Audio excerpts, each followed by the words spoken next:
नमस्कार। आज मैं आप सभी के समक्ष एक कविता प्रस्तुत करने जा रहा हूं जिसका शीर्षक है दया, कवि अशोक चक्रधर।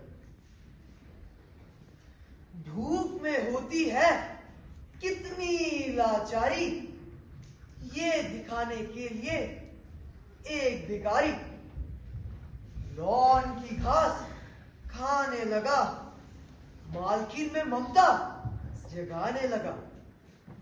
ममता सचमुच जागी, मालकिन आई भागी भागी, बोली ये क्या करते हो भैया? भिखारी बोला भूख लगी है भैया, अपने आप को मरने से बचा रहा हूं, इसीलिए घास ही चबा रहा हूं।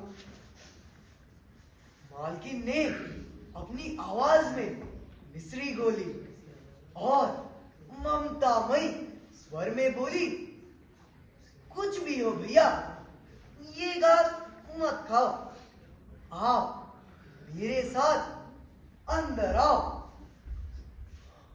तुम दबाता ड्राइंग रूम, चकमगाती लॉबी, ऐशो आराम की कविता प्रस्तुत करने जा रहा हूं जिसका शीर्षक है विद्यार्थी की व्यथा।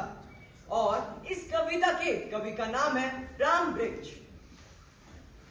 खेल खेल में शिक्षाओं पर शिक्षा में खेल समझ बैठे, अब राजनीति के मंचों पर तितिर सा खूब उछल बैठे।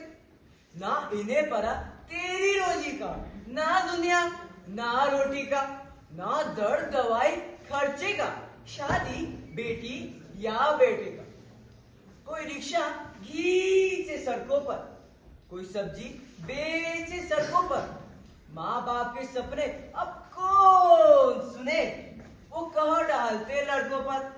ना नौकरी ना रोजगार कहीं, बढ़ रहे लगाए आशा यही, आज नहीं तो कल ही सही निकल लेगा कोई रहा कहीं। जब कोई निकले चांद ईद का, कर रहे तैयारी त्याग नींद का। हो गई परीक्षा तो और परिणाम सही तो नाम नहीं।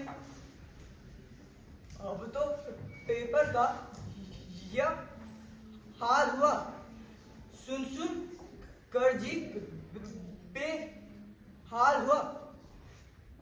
आंखों से आंसू गिरते देखा खुद से ही।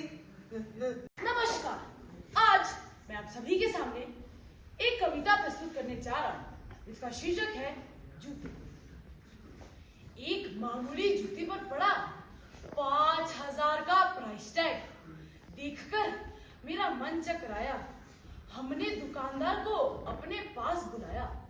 दुकानदार आया, मुस्कुराया, बोलो भाई साहब क्या शानदार जूते हैं। हमने कहा ठीक है, पर इसके दाम आसमान छूते हैं। दुकानदार बोला प्रीमियम क्वालिटी लेदर का बना ब्रांडेड जूता है भाई, कौन सा इसे रोज रोज लेना, एक बार इसे कीजिए तो ट्राई। हमने कहा जब इसे पाँव में ही पहनना है तो क्यों दे इसका इतना दाम। दुकानदार बोला सर फिर तो आप चप्पल से ही चलाइएगा, लेकिन ध्यान रहे अभी सिर्फ 5000 का है, आपके शादी में 4 गुना दाम लगाया जाएगा और फिर आपका ही जूता चोरी कर आपको ही चूना लगाया जाएगा।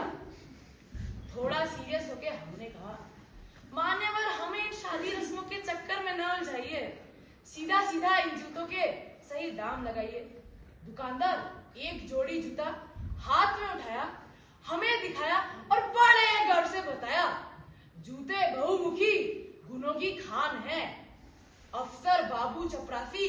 नमस्कार, आज मैं आप सभी के सामने एक कविता प्रस्तुत करने जा रहा हूँ जिसका शीर्षक है हाय रे परीक्षा। जिस नाम को सुनने से कांपता है हर बच्चा, वो है परीक्षा।